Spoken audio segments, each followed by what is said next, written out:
In the end, everything will be carved in stone.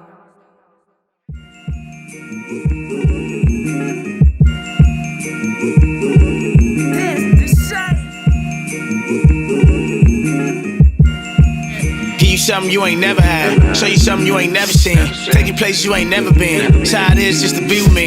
Give me something I ain't never had. Show me something I ain't never seen. Show you something you ain't never seen. Fly you places you ain't never been. You can hop on this PJ, or you can just stay a pedestrian. Show you something you ain't never seen. Fly you places you ain't never been. You can hop on this PJ, or you can just stay a pedestrian. You can just stay a pedestrian. You can just stay a pedestrian.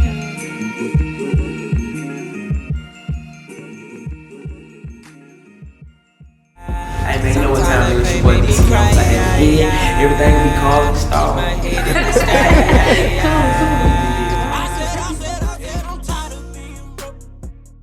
Okay, you ready? Okay.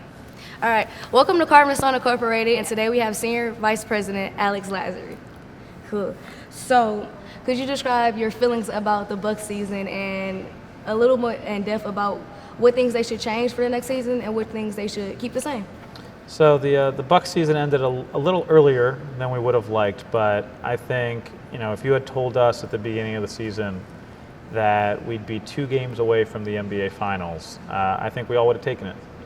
Going from, a high 40s team in wins the year before to 60 wins, being the number 1 team in the regular season, and being, really what was maybe a couple minutes away from being up 3-0 and a likely NBA Finals trip, I would have to say it was a really successful season. We were able to have the MVP of the league, Coach of the Year, and Executive of the Year. So, for us, I think, and for my time since being with the Bucks, this has definitely been the most successful season we've ever had. And I think this is one of the most successful seasons the Bucks have ever had in franchise history. So, to be able to open Fiserv Forum by having such an incredible year, I think is something that we were really excited about. The fact that it ended earlier than we would have wanted and that expectations were able to rise throughout the year, I think only makes us hungrier. And the fact that we lost in Toronto and you kind of got to hear all their fans and see them celebrate throughout the entire time, I think is only going to make us hungrier to make sure that we're able to do that for our fans this year. So let's talk specifically about you. So what does it mean to be a senior VP, especially of a sports team in Milwaukee? This is a childhood dream. I think growing up, I loved playing basketball. I always played. I had the unfortunate burden of being a Knicks fan growing up, which was always a struggle. But throughout my whole life, it was always like, I'd love to work in sports. Working in sports would be everything. Being able to help run a basketball team would be everything that I would want to do. And being able to not only be a part of everything that's going on the court, but also having a real impact off the court, I think is something that, makes it even that much more special. As I got older, public service is something that has always been of interest to me and something that, I've felt very passionate about. And so I got to, I worked at the White House for a couple years and then have always been involved in politics, and being able to not only be a part of everything that's going on the sports side and what's going on the court, which has been incredible and a fun experience, but also being a part of developing the downtown of a major city and helping to create a place that everyone feels welcome, and an area of Milwaukee that is, a true melting pot, I think, for the entire city, is something that's special, and it's probably an experience I won't get to really be a part of again. So going back to the Bucks, how did it feel, or how does it feel to have the whole city supporting you? And was it every game outside watching it, whether it was cold, hot, whatever? That was crazy. There was no other words to really describe what that kind of support and love and enthusiasm was like. It was unlike, it in some ways felt like when I was working for the president, Obama got elected, and you were just you felt that enthusiasm and love, and everyone was around it on, it was a smaller, the Obama was a bigger scale, but just having that, I hadn't felt that again since then. And to see pictures of 15,000 people out on the plaza, out there watching it in the rain, watching games, wanting to be a part of it and supporting the team. I remember we were on the plane coming back from Boston, and I was talking with Giannis, and I showed him a picture of the plaza, and he was just kind of like speechless. He was like, yo, that's crazy. And it was. I mean, I don't think in our wildest dreams, and we always thought like the plaza was going to be somewhere for everyone to watch games, for everyone to congregate. But I don't think we thought in our first year, or really ever for a game, we'd get 15,000 people out there. And so for that, a lot of times it was just kind of like left us speechless and humbled by that support and that enthusiasm that people were showing us. And I think it also showed a lot of people that, hey, look, what's going on here is real. The excitement in this area that's being built is real, and that Milwaukee's a basketball town, and that Wisconsin is a basketball town, and that if it's also kind of, I think, proved what my dad and Wes said when they were buying the team, which is, if you put a winner out here, people are going to come support it. People are going to be a part of it. And I think that's really what we saw and what we felt, was that Milwaukee and Wisconsin is Bucks country, and people were excited to be a part of it. And you felt the highs when everything was going great, and then like you really felt the losses even that much more. But I think what was even cooler than watching everyone out on the plaza supporting the team and everything was when we got back and there were people at the airport at 3 a.m. Wow. Just there to say thank you to Giannis and to the team for the run that we had, and that they can't wait till next year. I think that to me showed more than anything that it wasn't just a bunch of bandwagon fans being a part of it, that this was something real, and something that was more in here than anything else. So speaking of winners, Giannis. Yeah. How does it feel to have the MVP right here in Milwaukee? That was also, we've got everyone, Rodgers, Yelich, Giannis, Yes. Wisconsin just produces MVPs. And not to transition too much, but that's just symbolic of what this city and state has to offer. It really is.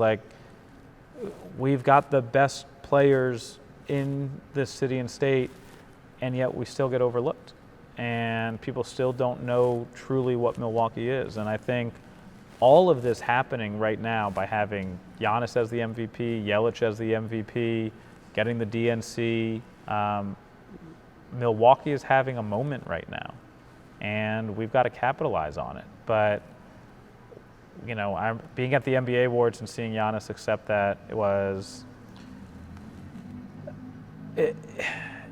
it kind of was tough to put into words, because I think everything that Giannis represents, an immigrant coming from nothing, working hard and becoming the best player in the league, I think is just something that's special, and it's something that can only, I think it's what makes the NBA special, and I think it's something that's really neat to have that on our team. I think we're really lucky to have him as a representative of Milwaukee and a face for the Bucks and of the city, and I think the NBA is really lucky to have him as hopefully the next face of the league, especially as LeBron starts to get a little older. Hopefully the torch is going to be passed to Giannis, and I can't think of anyone better to represent the NBA than Giannis and what he means and what he stands for. So let's talk a little bit about the DNC. So why did you feel it was important to bring the DNC to Milwaukee? The convention for me was a way of outing Milwaukee as this, kept secret, and to show the entire world, hey, look, Milwaukee's on the rise. Milwaukee's a city for young people who want to start a family. If you're looking for a good job or a good education, Milwaukee's a place where you want to be. And the convention is a way where we're going to be able to have 50 to 60,000 people visiting Milwaukee and being a part of the city in a way that they otherwise wouldn't be. It's a way to get millions of people to see it on TV and get news stories talking about the city, the good and the bad, that happen here. And so I think, what the convention will do is not just, bring economic development and economic impact to the city, but it should hopefully put the city on the map in a way that it hasn't been before. And it should also show everyone here that Milwaukee needs to be in the conversation with cities like Houston, Miami, New York, Chicago. And so if we're able to start realizing for ourselves that we should be in that conversation, it's then the next logical step is that the rest of the country will start to put us in that conversation as well. So I know there are some people that are afraid or skeptical about the money that's coming, because a couple hundred or a few hundred that's supposed to be coming to the city within the 4 days of the convention. So what is the DNC board doing to involve the entire city to make sure, the minorities, the diversity is actually a part of the convention? Yeah, so what's great about the convention is the economic impact that it's able to bring. So it's going to be over $200 million of economic impact into the city. The rightful concern I think that people have is it just going to hit downtown and the restaurant industry and the bar industry, or is it going to spread across the city and have a real impact for, every small business that's going to be in the city and for the minority communities in Milwaukee who, have for, I think, for a lot of public projects or projects around, have sometimes, I think, felt maybe left out from some of the renaissance that's happening here. I think what we were able to do with the arena is kind of a microcosm of what I think we'll be able to do with the convention, and that is for the arena, 30% of all the contracts that were awarded went to minority and women-owned businesses, and then 40% of the people who worked on the arena were people who were unemployed or underemployed in the city of Milwaukee for the last 5 years. What we want to do with the convention is something similar, which is say, hey, we want this convention to be made by people in Milwaukee. We want it to look like people from Milwaukee and from Wisconsin. And so the DNC, they did this in Philly and in Denver, and I think in Charlotte as well, where there's going to be a focus to ensure that contracts and services that are going to be awarded on the convention will give Milwaukee companies a chance to participate. And so if people go to Milwaukee2020.com and register their business, they'll be able to get the RFPs and be able to compete for work that'll be happening on the convention. And it is our hope that they're going to win a lot of those businesses. You talk really highly about, the city of Milwaukee, but there are a lot of people, especially young people around my age, who have a lot of talent but want to take it outside of the state. So what would you say to convince those young people or the people with talent to stay in the city? I think that's a real problem.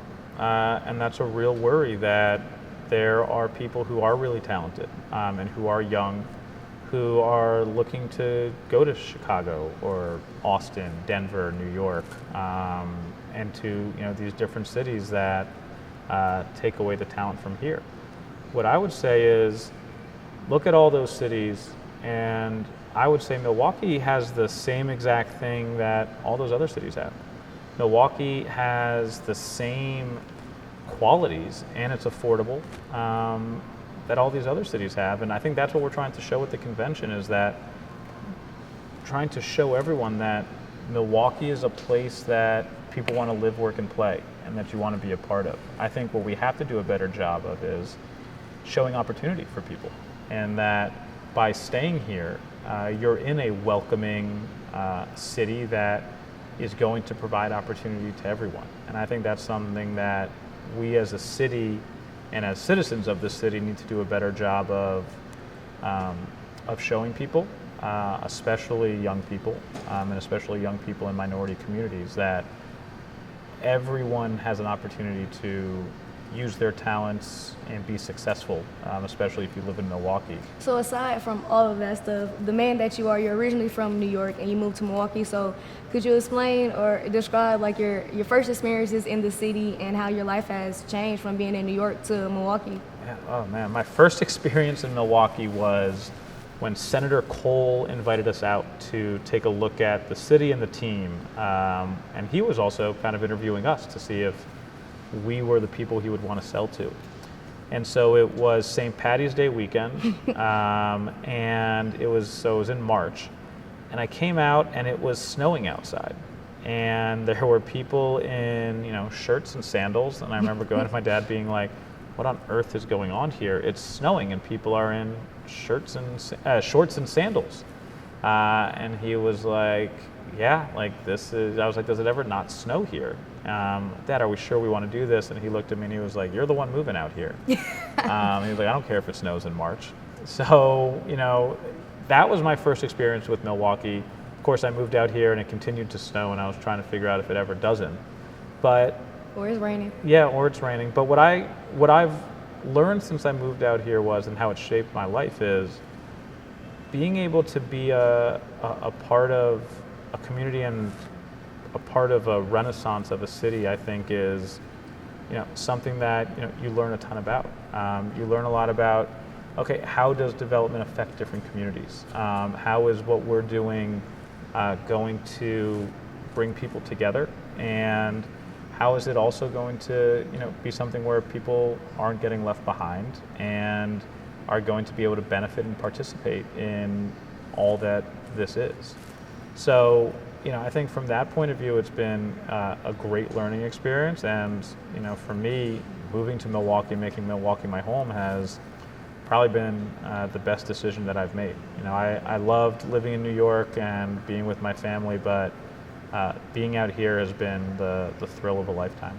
So what do you want people to know about Milwaukee? Because I know being a part of the media industry, we tend to put a bad lens on the city. So what are the positive things you want people to know about the city? What I love about Milwaukee is it's not what you think of when you think of like a small Midwestern city. Milwaukee is a true 21st century city with diversity of entertainment options. The art culture here is, really something special. The food scene here is something like I haven't seen in really any other city. I mean, like it rivals in terms of quality and probably diversity per capita New York or Chicago. And it's all local, which I think is something that's really special, is how provincial and local the food scene is here. And so for me, I just want people to be able to see what I see in Milwaukee and what I see when my friends come here, when I'm able to show them. And if we're able to show that to the outside world on an even greater scale, I think Milwaukee is going to become the next Denver or Austin, and a city that is going to be on the rise. And we're not going to just be people when they say, oh, where are you from? And you say Milwaukee, and then someone goes, what? You're not going to just go, oh, we're just, we're north of Chicago. That's not what we should be saying. Like, I want it to be where we say, someone says, where are you from? And we say Milwaukee. They go, oh yeah, I've heard of that. Like, that's a really neat city. Like, I've been planning on visiting there, or I've been there before. So that's what I want to be able to show people. And one of the things that I know is, if people come here and they visit, they're coming back. Well, you heard it here first on Carving Stone Incorporated. Thank you so much, Alex Lasry, for being here. And in the end, everything will be carved in stone. Yeah. I've never ended the interview that cold. I think that was cool. That's slick.